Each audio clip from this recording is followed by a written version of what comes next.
So good evening, friends. This particular session is the launch of what we have called as Vidwat Sabha. Basically, experts coming together to discuss some relevant news of the day or what is bugging our minds at this point of time, which every data protection professional in India would like to discuss and debate. So today we thought that we will have a discussion on the IRCTC data monetization issue, which has been hitting the press. We know that the privacy bill has been withdrawn, and at a time when privacy bill has been withdrawn, IRCTC coming up with something which appears to look like making use of the passengers' data actually aroused a lot of suspicion, and that's why we have been seeing a lot of newspaper reports criticizing this move. As we stand today, the Standing Committee of IT, which is headed by Shashi Tharoor, has actually summoned IRCTC officials to explain the particular concept of what they want to do with this data monetization, as has been reflected in the tender document. Actually, what has happened is that a tender document has been released by the IRCTC, which will be closing by the end of this month. And in this tender document, two projects have been mentioned for which they have sought the response from bidders. One of the project is for the purpose of conducting a study on the data available with IRCTC / Indian Railways, it says. So it could be the entire data space of IRCTC, which may contain passenger reservation information, food related things, credit card information. Then tourism development is also one of the things which IRCTC is doing. So all these information come through the different services of IRCTC. And if Indian Railways is also included, perhaps we may have even the freight information and other things. Now, this voluminous data is there. There's supposed to be more than 7.5 crore active users in the IRCTC platform itself. So if this massive data is available with IRCTC, there is a thought which has occurred to them whether there is a possibility of monetizing this data. So the project A talks about a consultancy in which a study would be conducted to understand the potential of data monetization. The second part, that is the project B, consists of actual implementation of whatever is being thought of. And in this, they are talking of a BOT model, build, operate, and transfer kind of a model, where the bidder, successful bidder, will be actually implementing a program in which he will not only talk about the vision of this particular project, but identify opportunities, prioritize them, design the analytics, and then perhaps develop the people and the processes, develop a complete strategy. And ultimately, after about 3 years, it is expected that this project would be handed over to IRCTC. And within these 3 years, there is an expectation that data monetization to the extent of rupees 1,000 crores is expected out of this project. So project A and project B, it is not necessary that both projects should be given to the same bidder. So there could be two different bidders. So they have released this tender document. And after this document, bidders propose, there is 180 days time which government has taken or the IRCTC has taken to actually consider the whole bid. They will, of course, be having first a technical evaluation and then perhaps the financial evaluation, as it's normally done in such huge projects. So when this tender document was released, because the words data monetization was there, suddenly there was a doubt in the minds of the privacy activists whether this would be something like selling the consumers' data. But of course, IRCTC has given a clarification that they have no intentions of selling the data. And now we will be waiting to see what happens during their discussions with the standing committee. But in the meantime, already we understand that consultants like E&Y and KPMG are the two organizations which have already expressed their interest in this project.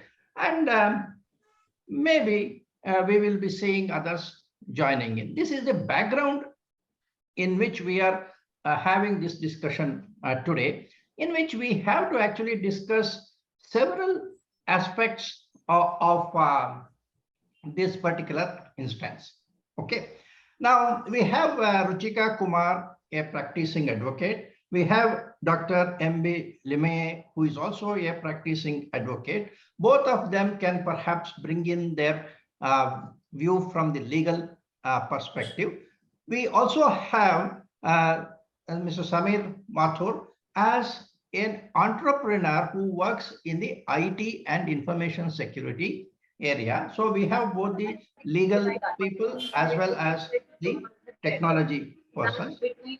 And of course, we will perhaps be able to have other people, one or two other panelists who will be joining. So let me, on behalf of all the viewers, welcome all the panel members, and we are waiting to hear your specific views on this. Now, let us start with Dr. Limay. Now, the first objection which has come from the privacy activists is that this attempt to monetize data is something like selling personal data, which could infringe the privacy rights. Now, can you just give me your thoughts about this tender, whatever they are asking, and what is your view on whether this allegation is reasonable or not?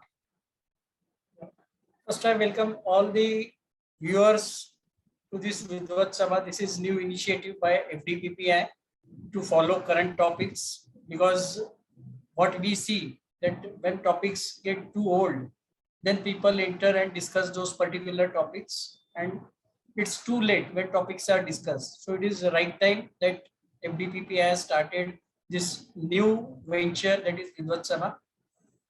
Coming about legal views about this particular activity of IRCTC intending to monetize its data. First thing what struck to my mind is Section 43A of Information Technology Act.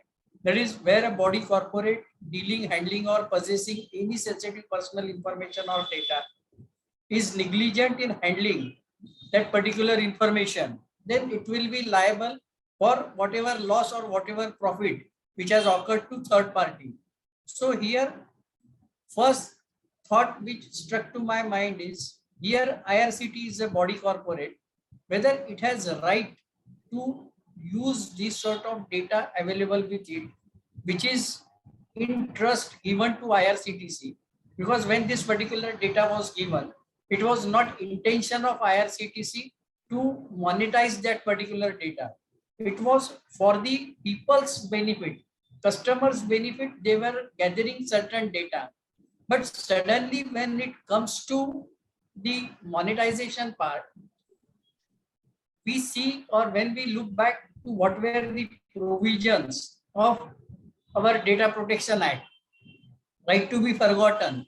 So IRCTC should come first with this sort of offer, that those people who have given their data with IRCTC, and if they are not willing to monetize or if they are not permitting IRCTC not to monetize their data will not be shared. So first thing is, it is breach of privacy of the consumers which have given this particular data in some trust, because believing IRCTC is a semi-government organization or semi-government body. So when you are sharing this particular data with one of the so-called government body corporate, and if that body corporate is coming with this sort of, I can say, strategy to garner profit, then it is certainly breach of people who have given this particular data. So from the point of privacy, my views are it is breach of privacy of the consumers, and they should be first given this particular opportunity whether to monetize that particular data or not. That is, their consent should be obtained again freshly, and when the consent will be given to IRCTC, then only it would be permissible or allowed for IRCTC to monetize that particular data. So this is my first take on this particular aspect. Thank you, Lime. I think Ruchika can give her views about the monetization as a concept, and then this particular say requirement which the IRCTC has come up with.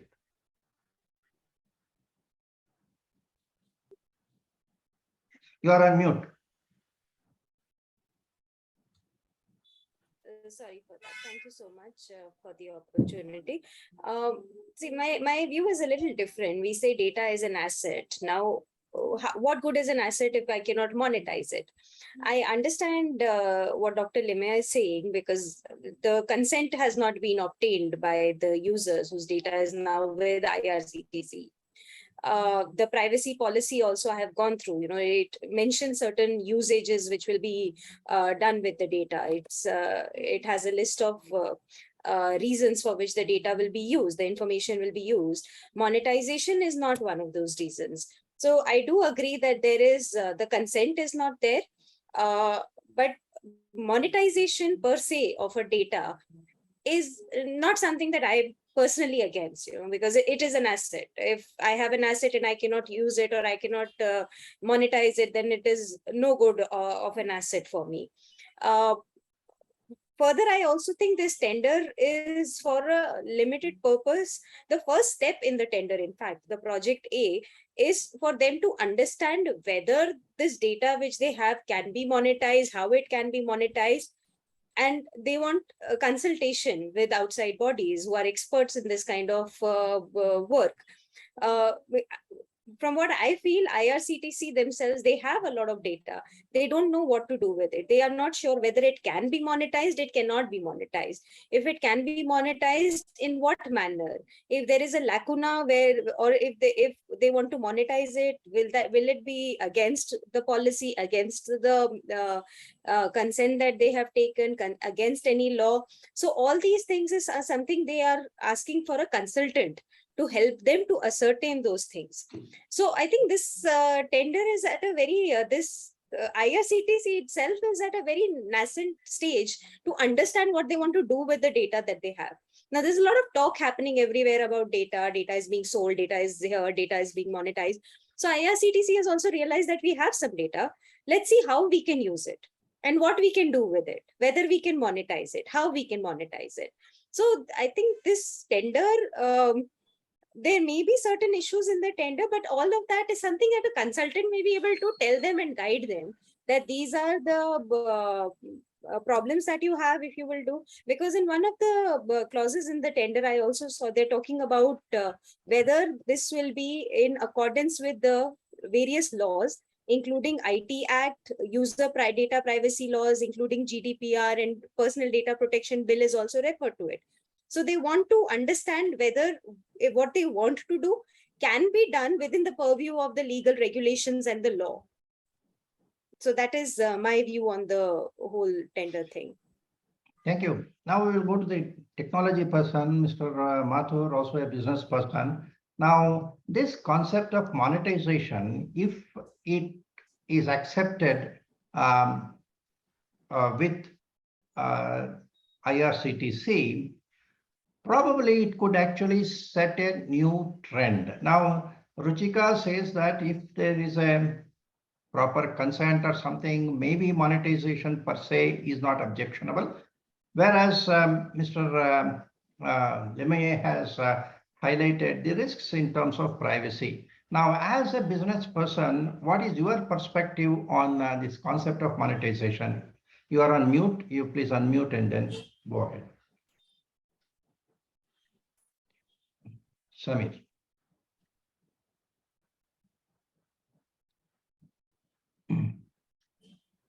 Samir?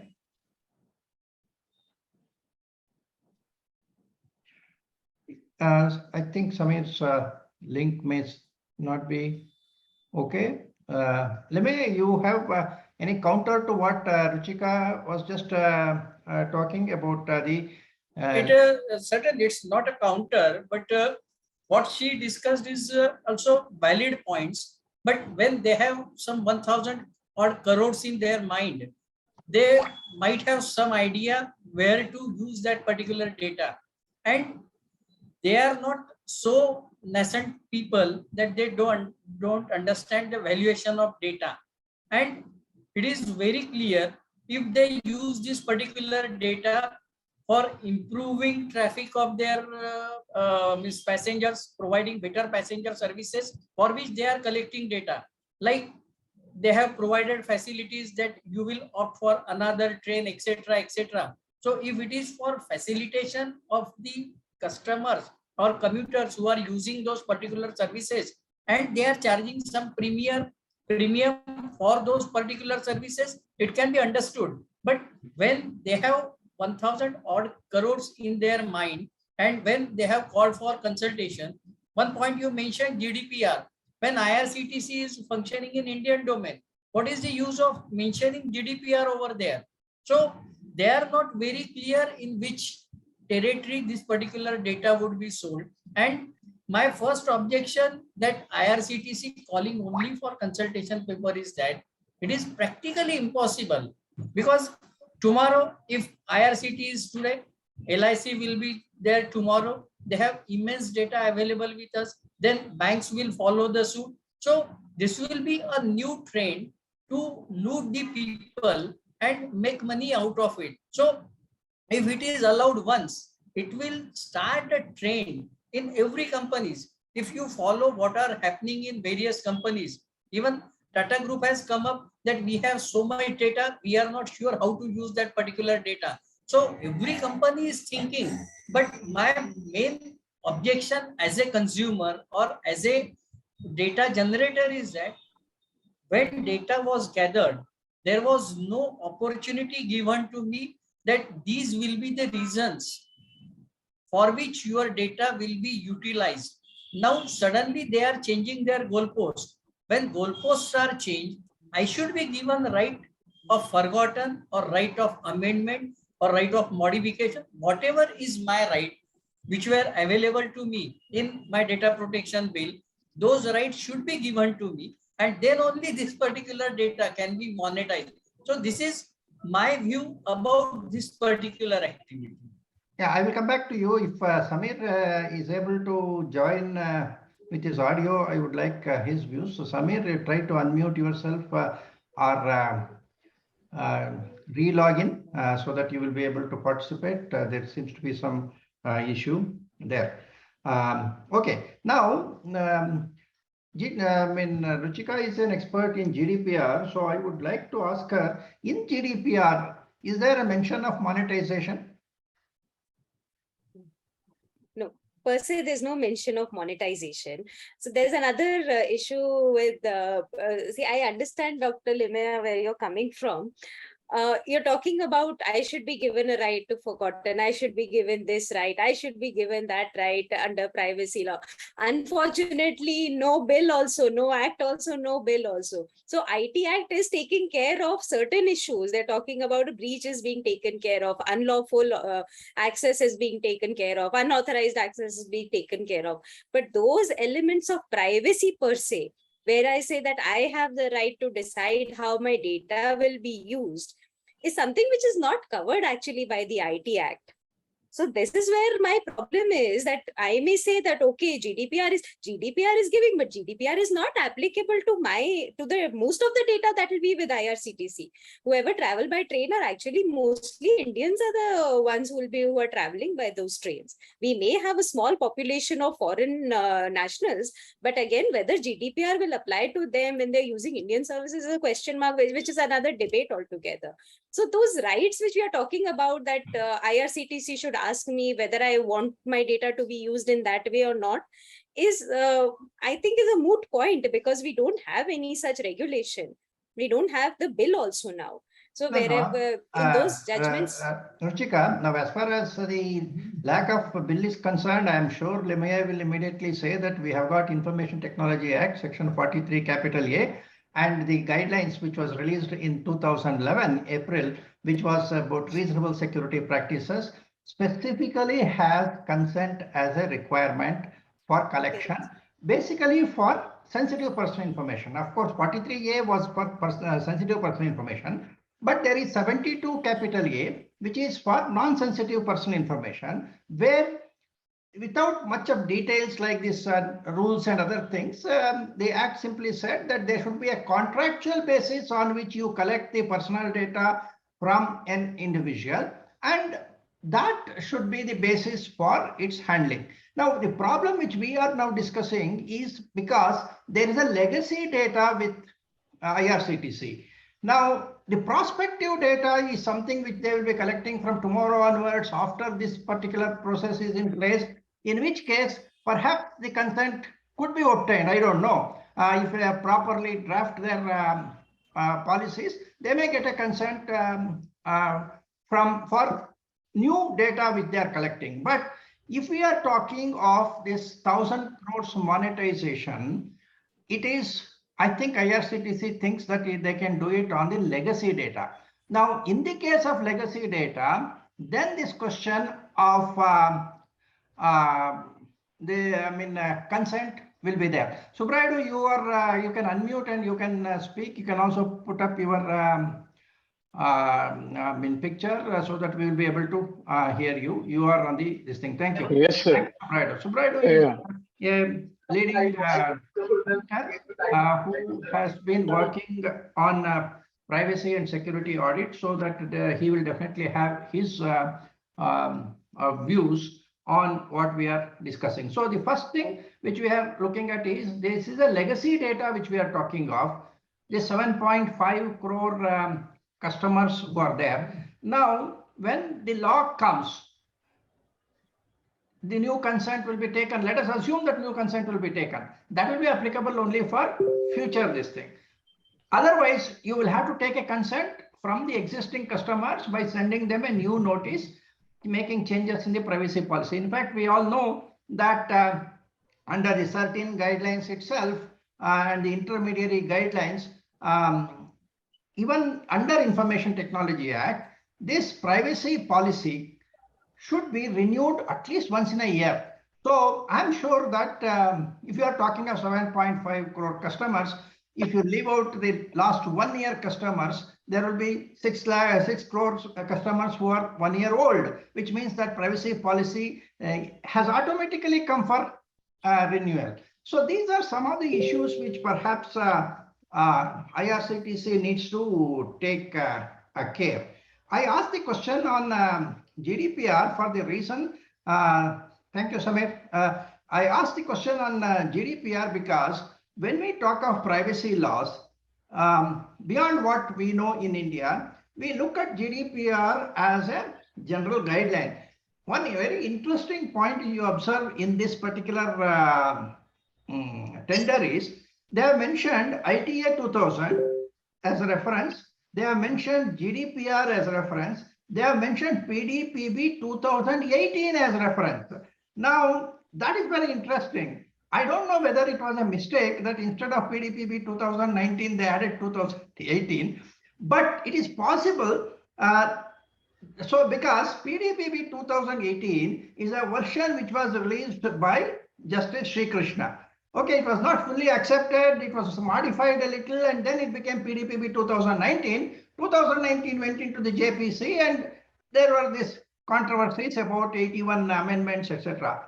PDPB 2018 still today. Somebody, if somebody goes to the court, people can say PDP 2018 is actually supported by an ex-Supreme Court judge, so it has got more weightage. I don't know whether for that reason they put it there as a reference. GDPR, they have put it as a reference. They have not used CCPA or American laws as reference because American laws had provided for monetization in a better way, in the sense that within the law, they were talking of possibility of selling the data. That is, they said that if you cannot sell the data without a consent, which meant that with consent, you may perhaps sell the data. But GDPR was a little more conservative. It never spoke about selling, and the general approach of GDPR authorities in EU has been a little, it's a very conservative whenever it comes to monetization of data. So probably we can say that GDPR does not support monetization in a big way. It has to be a great exception. It has to come under legitimate interest. And if there is a legitimate interest for monetization, we have to say that I am using the data and making money. And that is something which under the GDPR regime is considered very tough. Now, Mr. Samir Mathur was out of contact for some time. I don't know whether he's back on this thing. Yes, Samir? No, I'm very much there, sir. I am very much there. Good. Now I want your reactions on first So of all tender. I have implications of this. So, sir, I have a very different perspective from this. So, I have some contacts in CRIS, the technology arm of IRCTC, and so they said that these consultants were called basically to help them understand how data can be monetized. So, if you read the tender carefully, nowhere they are saying that we are going to monetize the data by selling the data. So their understanding is that the common journalist who hear from these things on the grapevine have kind of twisted the facts by saying that IRCTC is selling the data. So what you started the discussion on is that monetization is not selling, right? So that's one part of it. Second part of it, nobody in IRCTC, even at the CISO level, so they have recently appointed somebody as a CISO. There was no CISO there. Does not have very clear understanding of the law. So obviously they would not have gone ahead with selling the data. So the allegations of sale of data as such without government permission would not have anyway happened. So I think we can give them that benefit of doubt.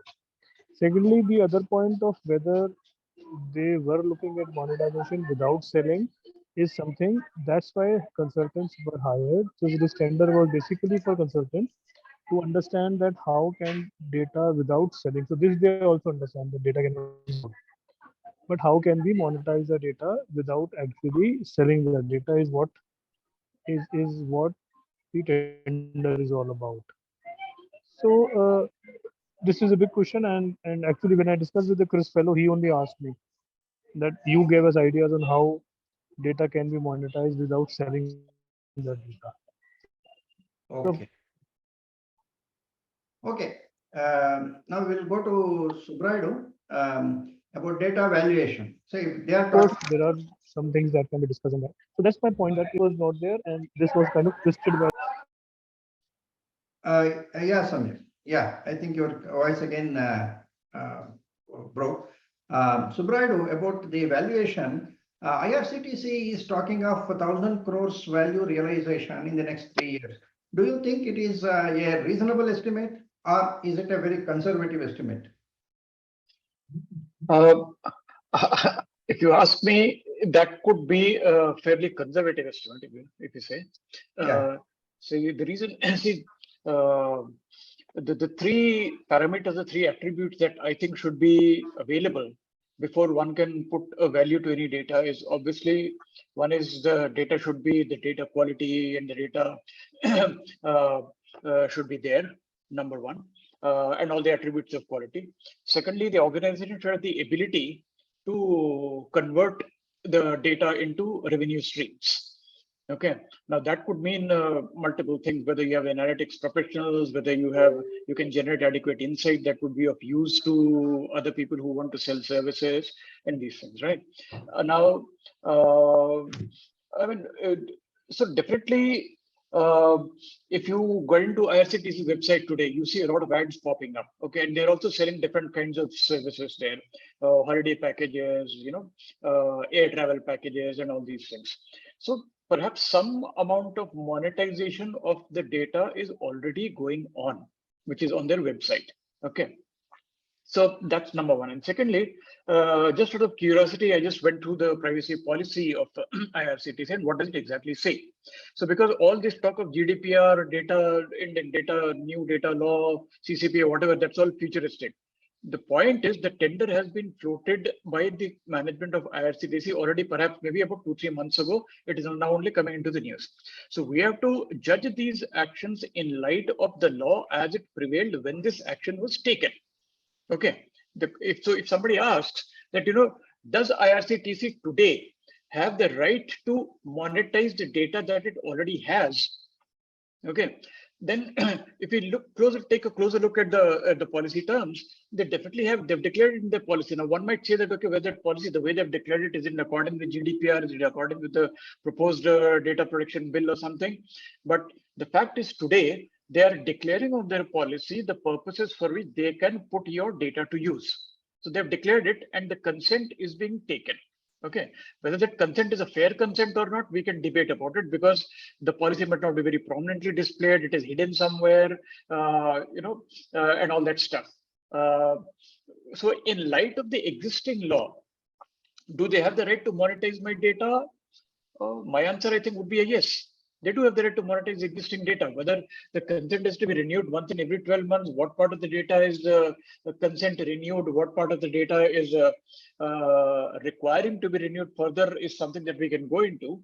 But I honestly could not understand what all this brouhaha was about. Okay, they have declared their intent of how to use that data. It is available on their website.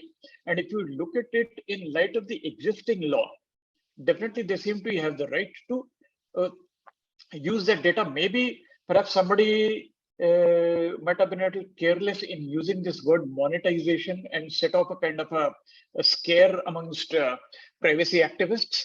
But I'll ask a simple question.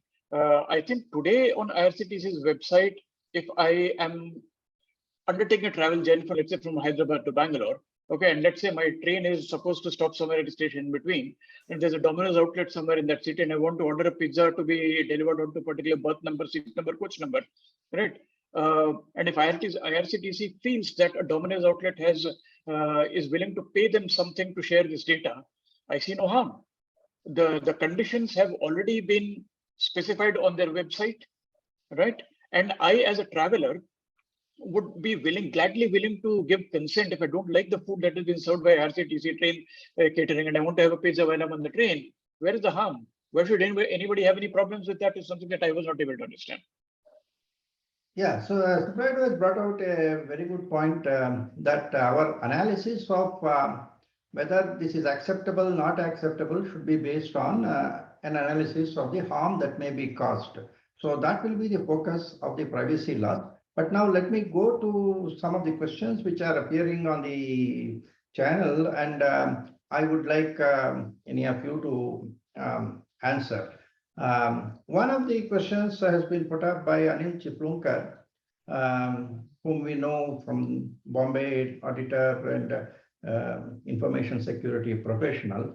And according to him, he asked a question whether consent is actually required for monetization. So can somebody throw light on your view? Do we require consent? And simultaneously, you can say that one Murugan Kokoswamy has raised a question that IRCTC started collecting the data when Privacy and ID Act was not in place. Therefore, that and this need for consent. Mr. LeMay, can you just give your views?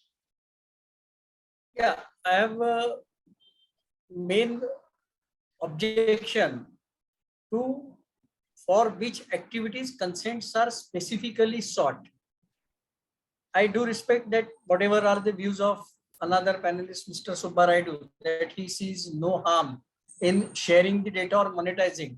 My view is, if you are sharing this or utilizing this particular data to provide train facility like upgradation of your reservation, transfer to some different train which is running in same direction, likewise. So there they can use that particular information for the benefits of the consumers. But if you are saying that this particular data, if sold to some organizer, if some to some say hotel owner, they may sell it to some lodges where if train breaks, then they will be have better facility to have their rest, etc., etc. So it is not within the scope of IRCTC. What services IRCTC are providing, if those services can be utilized in better manner with analysis of this particular data, then that would have been proper use of that particular data. Just come with basic understanding. If have this particular concept of utilizing their data in more proper fashion and getting IRCTC services uplifted, then it would have been a valid point. They would have paid some consultant to provide how they can regularize or they can regulate this particular data, they can utilize this particular data. They would have asked for certain programs to upgrade these particular facilities, and IRCTC would have paid that particular consultant for providing this particular solution. Here, what I understand IRCTC is seeking is they are seeking some revenue out of this particular data churning. So when they are seeking some revenue from the successful bidders, it means what the bidder will do of that particular data, from where he will say provide this 1000 crore rupees. Certainly he is going to sell that particular data to some third parties, and those third parties will be paying to that particular consultant, which in turn will be offered to IRCTC. I have no objection IRCTC utilizing its particular data for good services or providing some new routes to passengers or some value added services. But hiring consultant and seeking some money from that particular consultant, if that consultant suggests that, okay, these are new routes on which you can say privatize train service, etc., etc., by which IRCTC can garner huge revenue, then that could be another solution. But that No, is sir, not the point what I am seeing. Limai sir, Yeah. I don't think there's some misunderstanding. I don't think the 1000 crores are being sought from the consultant. It was part of the consultant's brief to advise IRCTC how IRCTC can get revenue approximately to the extent of 1000 crores from anybody. It could be from Pizza Hut selling pizzas, or Domino's selling pizza. It could be from a hotel selling the holiday packages or whatever. The consultant was hired to provide the advice. The consultant is not expected to provide revenue from the 1000 crores. I think we have got one more good academic point, that is personal data is collected for a purpose. In this case, purpose is for reservation or whatever is that. Then if the information is used by the railways themselves or IRCTC for their upgradation of their services, Mr. Lemaier says that is more or less like ancillary use for the same purpose. Whereas when it goes to the other aspects, whether it is something which can be categorized as ancillary service or it is allowing somebody else to make money out of this is being questioned. Obviously, I think he has the privacy activist viewpoint, and he would. No, sir. All that I would say is, see, when you say that the purpose for which data is being shared is traveling and rail reservation, I think we're being a bit narrow in our definition. I would say the purpose with which the data is collected is the purpose that is stated in the privacy policy, period. Okay. I understand. Right. But, and if that list of purposes include A, B, C, D, E besides travel, those A, B, C, D, E besides travel is also as good as purpose for which the data is being collected. No, but I think under the privacy law, the expectation is that multiple purposes will have to be explicitly stated, and if necessary, there has to be a separate consent, not a So that is where I think than a bundled consent. no, sir. That bundled consent is a concept from GDPR, and a lot of people are assuming as if the concept of bundled consent as provided in GDPR were to be applicable to IRCTC on the date when it collected the data. I think that is where the fundamental mistake that is being made. I understand that we are talking of legacy data. That's why I said legacy data. And unless the Indian data protection law specifically talks about how to deal with legacy data. Exactly. As different from prospective data collection. So far, no data protection laws address this issue. In fact, in FDPPA recommendations to the Joint Parliamentary Committee, we had specifically mentioned this legacy data. You have to have a separate section and say either it is acceptable if consent is obtained within 3 months or something like that. Otherwise, the entire set of data which people have collected over years, suddenly on one particular day you have to switch off, which means that you have to close your business. If your business is data dependent and you have collected the personal data and using it for your business, like your food business, like your Zomatos and others, they are heavily dependent on the personal data, which has been collected before an act will come to India of this nature. So suddenly switching it off would be a problem. So legacy data has to be handled differently is one of the suggestions which we have made. But worldwide, people have not actually looked at that problem of the industry, that when you bring a new law to an existing business, continuing business, we need to give some breathing time. It is not just you are just giving 2 years time for implementation of the act.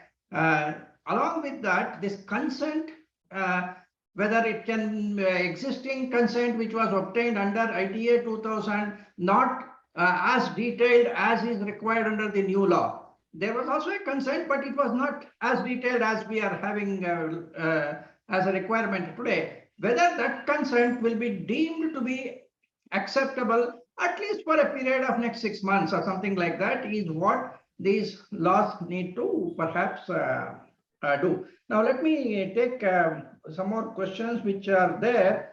Reena Bengeri is trying to say that monetization as a requirement is something which we should be open to.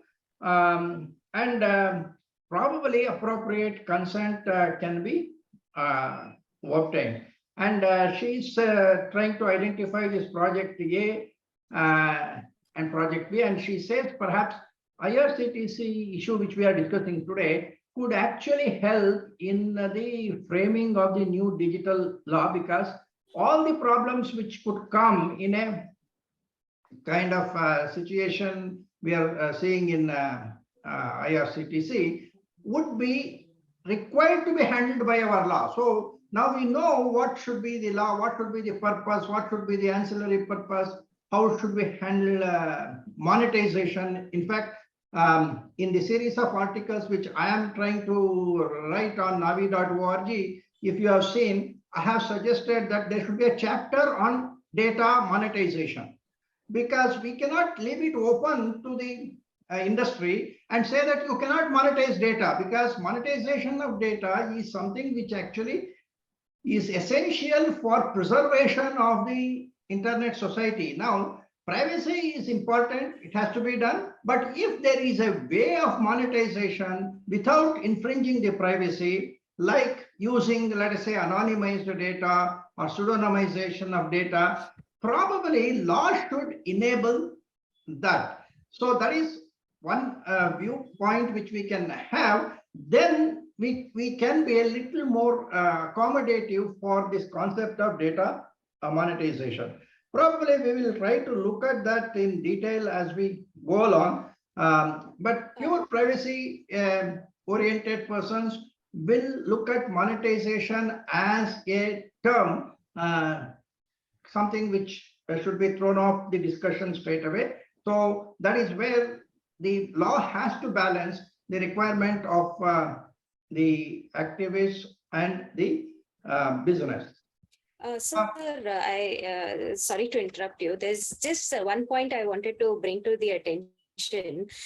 In the privacy policy of IRCTC, where they are mentioning with whom the personal information is shared, it is specifically stated that they are sharing it with their service providers and suppliers, and it is shared for the purpose of fulfilling their part of the service.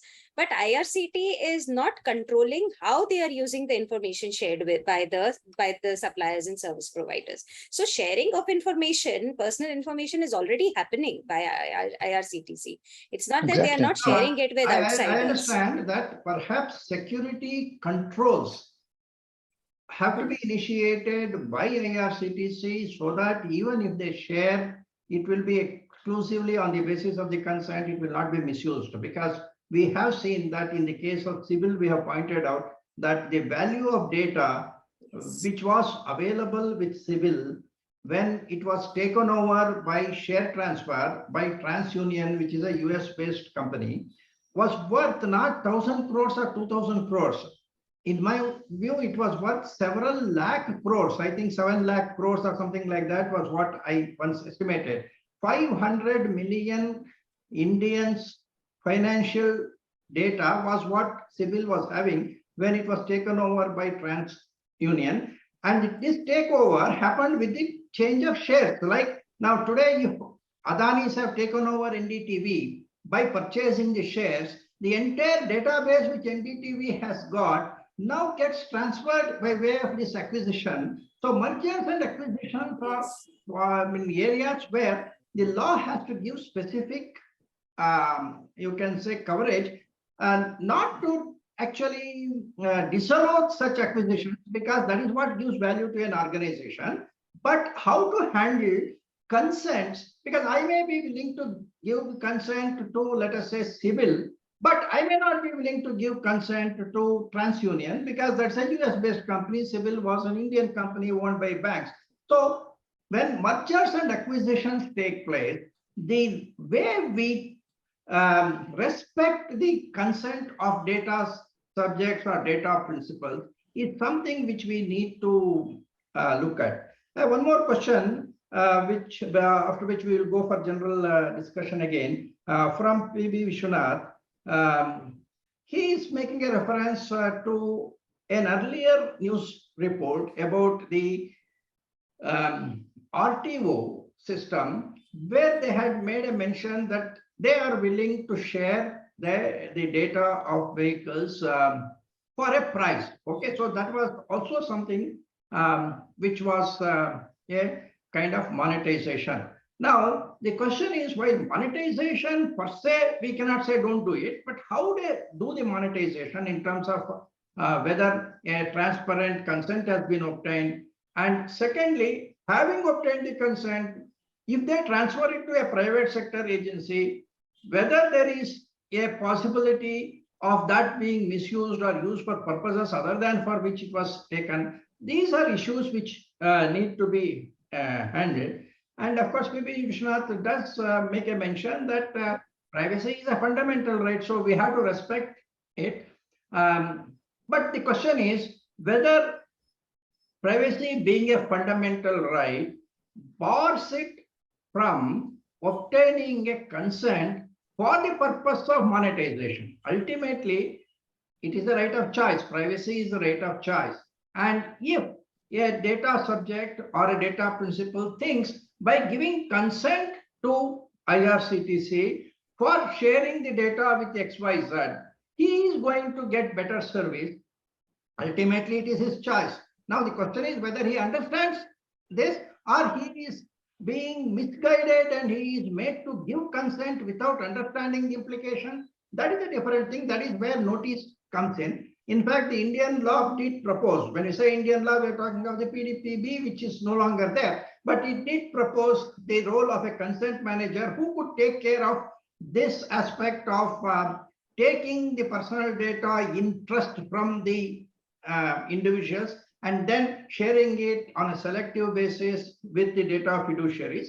So in case in the new, what they are trying to call as Digital India Act, if they try to carry some of these good points of PDPP 2019, perhaps there will be a much bigger role for consent manager. For example, in the case of this IRCTC, if there is a good consent manager who can take care of the interest of the people, then perhaps to some extent the issues would be sorted out.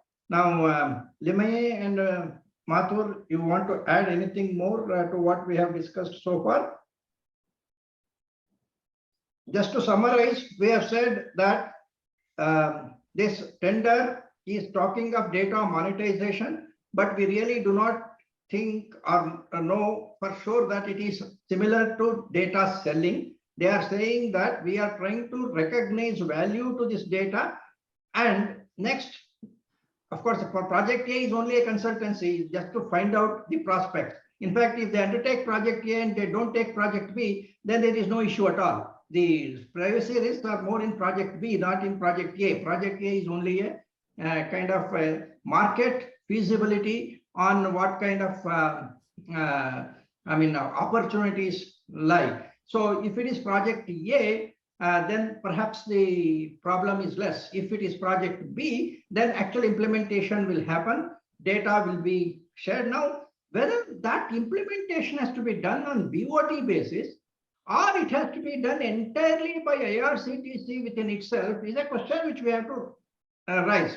Now, the moment you bring in a private sector there, you are sharing the entire data with the private sector. And if you do not have controls to ensure that he doesn't keep another copy, and after 3 years, he will start reusing that data, then the revenue generation for IRCTC will be lost. In fact, like in the IPR rights, perhaps it will be necessary for the BOT person, the bidder, to be prohibited from using this data for the next, let us say, 5 years or something like that, except with a payment of royalty or something like that. Now, today, the tender does not make mention of such finer clauses.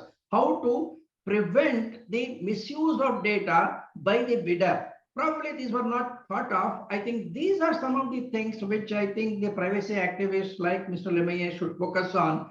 Look at the actual tender document, and ask questions of what kind of controls IRCTC will exercise in case the project is rolled out by a third party.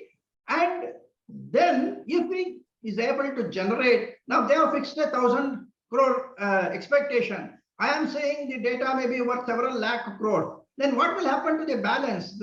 The private sector will perhaps give 2,000 crores to IRCTC and retain the rest, and nobody will be unhappy about it. Many people in the government may not even know. They will be happy that the project is successful because they expected 1,000 crores, they got 2,000 crores benefit. But behind the scene, actually, the value of the data could be much more. This concept of value of data, what gives the value, that needs to be fixed first along with the monetization. Otherwise, we are talking of something which we do not know. So I think if data monetization has to be allowed, we should also be able to simultaneously decide about what gives value to the data. Is it the number of data, depth of data?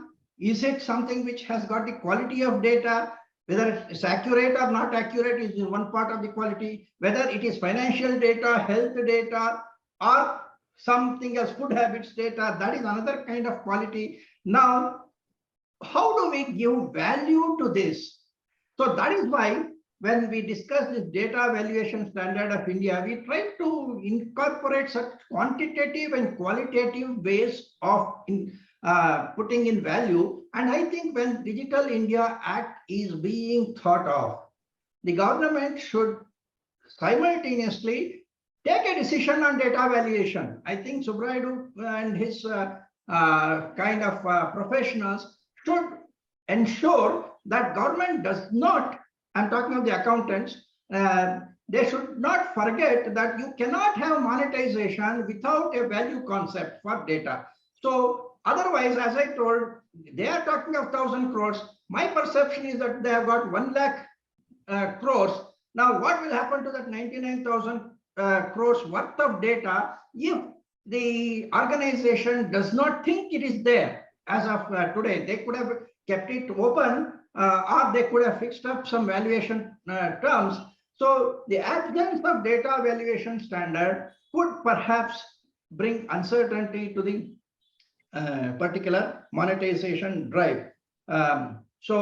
Anybody, Samir or Subraidu, would like to add to that concept, or Limaye? Yeah. Yeah, sir. My only views are, at least this particular issue has again brought privacy to forefront, because after taking that particular bill back, it was the perception that privacy will not be debated. But at least thanks to IRCTC, that at least this particular issue has Yes. been again highlighted, and people will at least discuss about the privacy rights. And again, whatever was suggested by Justice B.S. Sri Krishna will be again remembered by the people. People will look into those old particular laws which were proposed to be brought into the domain, and certainly at least debate will start. So this is silver lining of entire thing. What has happened ultimately, whether tender process will go on or not, that time will tell.